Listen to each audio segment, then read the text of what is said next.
Экологияны кароого алмайын, экономика көтөрүлбөйт деп.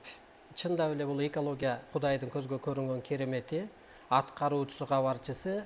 Адамдын жан дүйнөсү өспөсө, жаратылышта кыргын сүргүн сүрүүлөр боло берет, жер көчкү, жер титирөөлөр.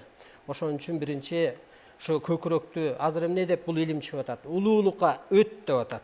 Андан кийинки айтат элем ушу жалганчылык болгон жерде жакырчылык болот деп. Мына Өмүрбек иним турат. Көп убада кылды, көп жылдан бери. Мен бала болуп мындай чоңоюп эс тарткандан бери. Бирок көбү аткарылган жок. Азыркы дагы мына Бакыт Төрөбаевдин, Канат Исаевдин мындай түшүнүгүн көрдүңүздөр, урматтуу улуу журтум. Эл башында турган ошо эл лидерлери. Ошон үчүн биз өзүбүздөн башташыбыз керек. Карапайым элде касиет көп. Бийлик ээлеринде байлык, бийлик деген эле дөңгүч бар. Көздөгөнү бийлик, байлык. Ошондуктан өзүбүздөн баштасак табият мээримтөө келет. Өмүрбек Токтогулович. Эми Арстанбек Бейшеналиевич айтып кетти, мен убадам